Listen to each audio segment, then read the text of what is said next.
This is like part 11 or part 12. Unbecoming a first lady, a title I never asked for.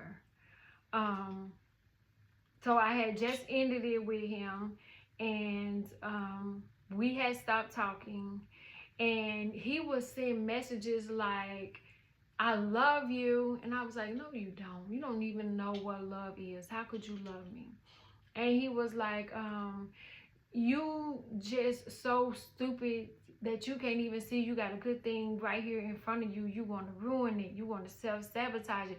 And he was like, you're just looking for a reason to run from real love. You just, I mean, all of the things that men say, that he said it all. Like, it was, he left no crumbs. He left me with more questions than answers, because I was like, am I self-sabotaging? Am I running? Am I being stupid? Is he a good guy? Like, all of these things were going through my head. And again, he's supposed to be a pastor, but he works more into the dark than he does in the light. And at least that's what I felt like he did with women, because he's already showed me his true character over and over and over again.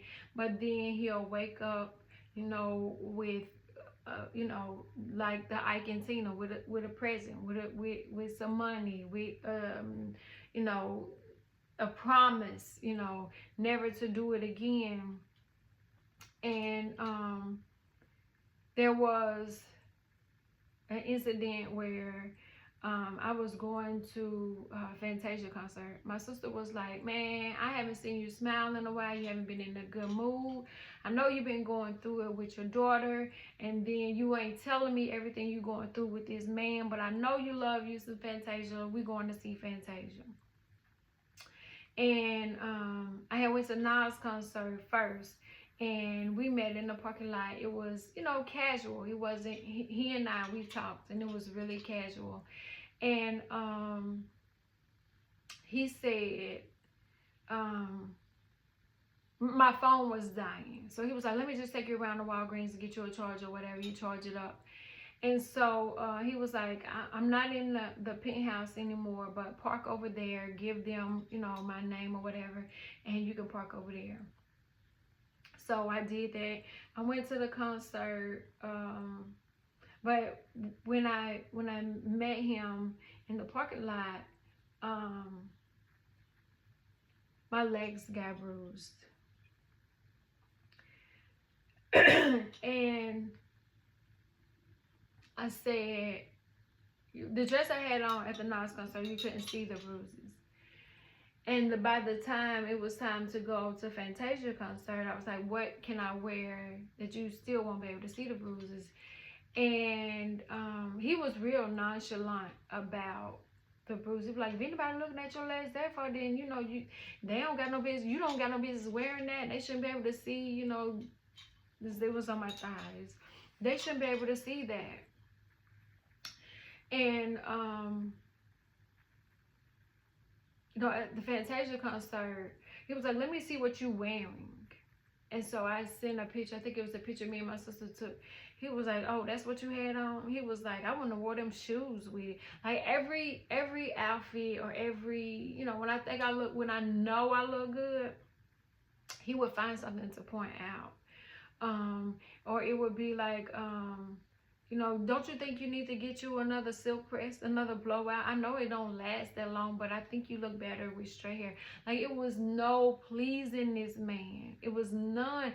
Even after I decided to walk away, it was still like, the next man you get, he gonna have to deal with, and I've heard this from another man, the next man you get gonna have to deal with that.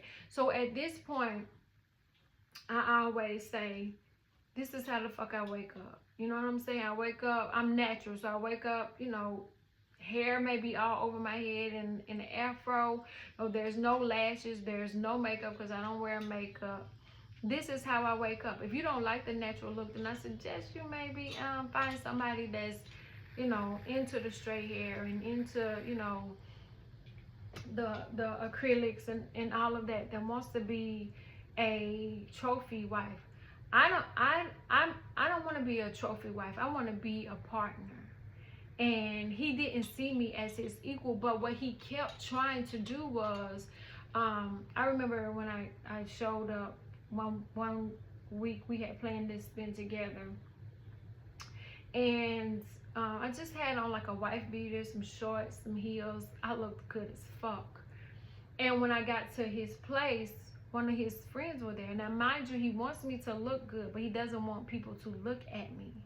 And so I sat on the couch. I'm talking to his friend or whatever. He gets up and grabs a blanket and hands it to me for me to cover myself up.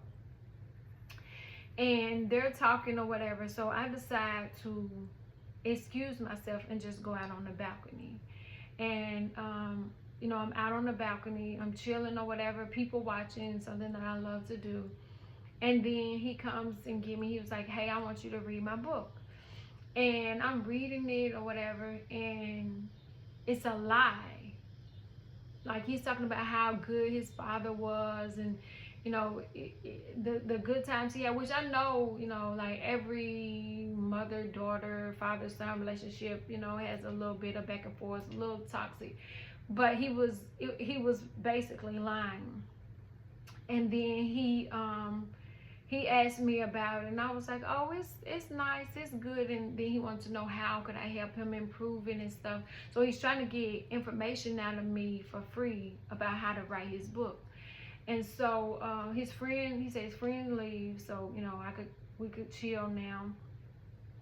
And his friends are always telling him these ideas so that he can invest into their business. So he'd already told me about this friend. So when I met him, he introduced me as First Lady, and you know, I frowned and told him what my name was.